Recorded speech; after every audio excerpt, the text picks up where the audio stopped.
काय तुमची तयारी ती मुंबईहून बसतोय मी बाकीच्याने बोलायचं नाही मी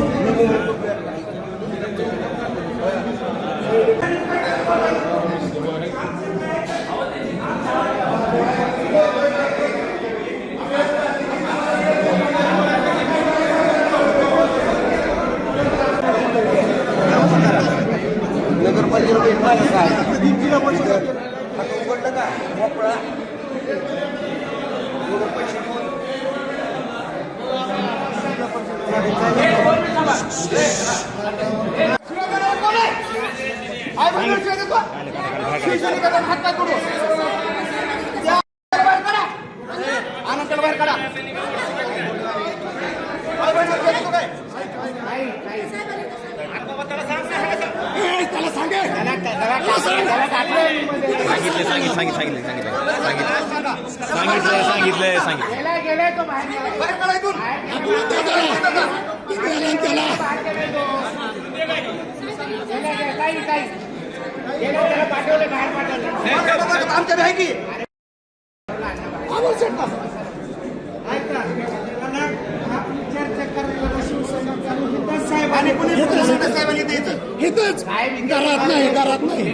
अशा पद्धतीनं युवा सेनेच्या कुठल्या कार्यकर्त्यानं संपर्क प्रमुखासारख्या नेत्यांवर, शेवटी साळवी साहेब पक्षाचे मुख्य नेते आहेत, संपर्क प्रमुख आहेत धाराशिवचे, माजी आमदार आहेत, 3 वेळा त्यांनी आमदारकी भूषवलेली आहे.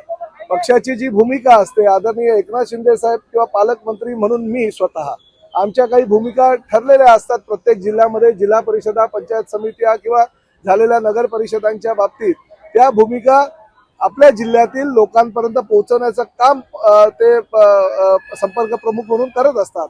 अशा वेळेस एखाद्या कार्यकर्त्याचा ज्याचा नंबरही आपल्याकडे स्टोअर नाही, फोन उचलल्यानंतर त्याच्याशी सल्ला मसलत केली जाते, त्याच्याशी चर्चा केली जाते. काही चुकीच्या असतील तर गोष्टी आपण निश्चितपणे वरिष्ठांना सांगू. पालकमंत्र्यांचं, मुख्य नेत्यांचं त्या संभाषणामध्ये नाव घेतलं जातं आणि अशा वेळेस काही पक्षीय गोष्टी ज्या असतात त्या थोड्या आपल्याला काही कार्यकर्त्यांच्या भावना असतात, परंतु त्या भावना प्रसार माध्यमांकडे व्यक्त करणं चुकीचं आहे. मी युवा सेनेचे जे प्रमुख पदाधिकारी आहेत त्यांना सूचना केलेली आहे की अशा पक्षाची बदनामी करणाऱ्या कार्यकर्त्यांवर ताबडतोब कारवाई होणं गरजेचं आहे. कारण पक्षाची बदनामी होते आणि विरोधी पक्षाचा त्यामध्ये फायदा होत असतो. स्वतःला प्रसिद्धीच्या झोतामध्ये राहण्यासाठी जर अशा प्रकारचे कृत्य काही लोक करत असतील तर पालकमंत्री म्हणून निश्चितपणे त्यांच्यावर कारवाई केली जाईल. आणि राजन साळवी आमच्या पक्षाचे संपर्क नेते, त्यांचा जर अपमान अशा प्रकारे कोणी करत असेल तर निश्चितपणे पक्ष ते सहन करणार नाही. जागा वाटपाच्या बाबतीत जे सूत्र आहे ते मुंबईला ठरलेलं आहे. मुख्यमंत्री आदरणीय देवेंद्रजी फडणवीस, उपमुख्यमंत्री आदरणीय अजितदादा पवार आणि उपमुख्यमंत्री एकनाथ शिंदे साहेबांनी मी स्वतः त्या ठिकाणी बसून काही गोष्टी निश्चित केलेल्या आहेत. राजन साळवी साहेबांना जेवढे एबी फॉर्म आपले पक्षीय महायुतीच्या माध्यमातून ठरले होते त्यानुसार त्यांना फक्त पोहोचवण्याची जबाबदारी देण्यात आलेली आहे. बाकीच्या गोष्टींमध्ये त्यांचा काही संबंध नाही. आणि कुठल्या कार्यकर्त्यांवर अन्याय होत असेल, एक गोष्ट निश्चित आहे की महायुतीच्या माध्यमातून जागा वाटप करत असताना आम्हाला सुद्धा छातीवर दगड ठेवून काही निर्णय घ्यावे लागतात. आम्हालाही कळतं की ते निर्णय योग्य नाही, पक्षाच्या कार्यकर्त्यांवर अन्याय करणारे आहेत. पण नाईलाज म्हणून का होईना पक्षीय भविष्यासाठी किंवा महायुतीच्या माध्यमातून जागा जर लढवायची असेल तर असे काही कठोर निर्णय घ्यावे लागतात. मला कल्पना आहे त्यांच्या बरेच कार्यकर्त्यांवर अन्याय झाला असेल, परंतु शेवटी महायुती आहे आणि महायुतीमध्ये असे काही निर्णय घ्यावे लागतात. कारण जिल्हा परिषदेचा अध्यक्ष हा महायुतीचा व्हावा यासाठी पक्षाच्या मुख्य नेत्यांनी निर्णय घेतलेला आहे. 29 तारखेला माननीय उपमुख्यमंत्री उमरग्यामध्ये येत आहेत आणि त्याचबरोबर नंतर मुख्यमंत्री सुद्धा या ठिकाणी येतील. त्यामुळे त्या प्रश्नांचं उत्तर ते निश्चितपणे देतील. परंतु कार्यकर्त्यांवर भविष्यामध्ये अन्याय होणार नाही. काही स्वीकृत सदस्य आहेत, काही समिती आहेत, काही महामंडळ आहेत, या माध्यमातून कार्यकर्त्यांना सामावून घेण्याची भूमिका पालकमंत्री म्हणून माझी राहील. सांगताय पण धाराशिव तालुक्याचा जर विचार केला तर 4 उमेदवार जे शिवसेनेचे दिलेले आहेत तेच भाजपचे पदाधिकारी असंही